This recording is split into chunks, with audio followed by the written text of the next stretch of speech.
ശശി തരൂരിനായി കോൺഗ്രസ് തീർക്കുന്ന എല്ലാ നാടകങ്ങളും പൊളിച്ചടക്കപ്പെടുന്ന കാഴ്ചയാണിപ്പോൾ തലസ്ഥാനത്ത്. സാക്ഷാൽ രാഹുൽ ഗാന്ധി തന്നെ വയനാട്ടിൽ അവതരിച്ചിട്ടും തലസ്ഥാനത്ത് തരൂർ വലിയ വെല്ലുവിളി തന്നെയാണ് നിലവിൽ നേരിടുന്നത്. ശക്തമായ ത്രികോണ മത്സരത്തിൽ ഇവിടെ തരൂരിന് അടിപതറിയാൽ അത് അദ്ദേഹത്തിന്റെ രാഷ്ട്രീയ ജീവിതത്തിന്റെ തന്നെ തിരശ്ശീലയാവും താഴ്ത്തുക. സുനന്ദ പുഷ്കർ വിവാദത്തെ പ്രതിരോധിച്ച മനസ്സാണ് മത്സ്യത്തൊഴിലാളികളുടെ രോക്ഷത്തിന് മുന്നിൽ ഇപ്പോൾ പതറുന്നത്. നല്ലൊരു നടനുള്ള അവാർഡിന് അർഹനാണ് ശശി തരൂർ എന്നാണ് രാഷ്ട്രീയ നിരീക്ഷകർ പോലും ചൂണ്ടിക്കാണിക്കുന്നത്. സഹനടനുള്ള അവാർഡ് മുൻ മന്ത്രി VS ശിവകുമാറും ഉറപ്പിച്ചിട്ടുണ്ട്. വെള്ളിത്തിരയിലെ അഭിനയത്തെയും കവച്ചുവെക്കുന്ന മാസ്മരിക പ്രകടനമാണ് ഇവരുടെ നേതൃത്വത്തിൽ വിഴിഞ്ഞം പുതിയതുറയിൽ അടുത്തിടെ നടന്നത്.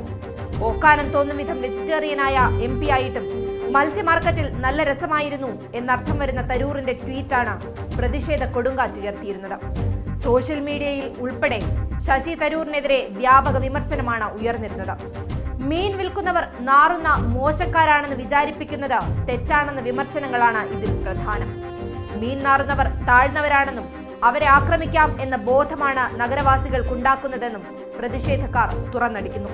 ശശി തരൂരിന്റെ മേൽജാതി ബോധത്തോടെയുള്ള മുക്കുവരെ അപമാനിക്കുന്ന പ്രസ്താവന മുക്കുവർക്കെതിരായ സമൂഹ ബോധത്തിന് നീതീകരണമാവും എന്നതിനാലാണ് ഈ രൂക്ഷ പ്രതികരണത്തിന്റെ അടിസ്ഥാനം. മത്സ്യത്തൊഴിലാളികളെ അപമാനിച്ച തരൂർ മാപ്പ് പറയണമെന്നാവശ്യപ്പെട്ട വിവിധ രാഷ്ട്രീയ പാർട്ടികളും മത്സ്യത്തൊഴിലാളി സംഘടനകളും ഇതിനകം തന്നെ രംഗത്തെത്തിയിട്ടുണ്ട്. തരൂറിന്റെ വിശദീകരണത്തിൽ ഇവരാരും തൃപ്തരല്ല. ഇതോടുകൂടിയാണ് നാടകവുമായി തരൂറും മുൻമന്ത്രിയുമെല്ലാം രംഗത്തിറങ്ങിയത്. പ്രത്യേകം തയ്യാറാക്കിയ ചന്തയിൽ മീൻ ഉയർത്തിപ്പിടിച്ചു നിൽക്കുന്ന ശശി തരൂറിന്റെ ഫോട്ടോ കൊണ്ട് തീർക്കാൻ പറ്റുന്നതല്ല മുഴിഞ്ഞ വാക്കുകൾ. ഇക്കാര്യം ശശി തരൂറും ശിങ്കിടികളും ഓർക്കുന്നത് നല്ലതാണ്. മത്സ്യത്തൊഴിലാളികൾക്കെതിരെയുള്ള തരൂറിന്റെ പരിഹാസം മറക്കാനായിരുന്നു ഈ അരങ്ങേറ്റം. തിരക്കഥയും സംഭാഷണവും സംവിധാനവുമെല്ലാം മുൻ മന്ത്രിയുടേത് തന്നെ. തിരഞ്ഞെടുത്ത സ്ഥലമാകട്ടെ കോൺഗ്രസിന് സ്വാധീനമുള്ള പ്രദേശം. മീൻ കച്ചവടക്കാരായ സ്ത്രീകളെ കൊണ്ടുവന്ന പ്രത്യേക ചന്തയുടെ സെറ്റിട്ടരങ്ങേറിയ നാടകത്തെ അല്പത്തം എന്നല്ലാതെ മറ്റെന്താണ് വിശേഷിപ്പിക്കുക? ക്യാമറയ്ക്ക് മുന്നിൽ ഒരോക്കാനവുമില്ലാതെ മത്സ്യമെടുത്തുയർത്തി മാസ് ഡയലോഗ്. ഉടനെ തന്നെ പറഞ്ഞു വെച്ചതുപോലെ കയ്യടിയും മുദ്രാവാക്യം വിളിയും.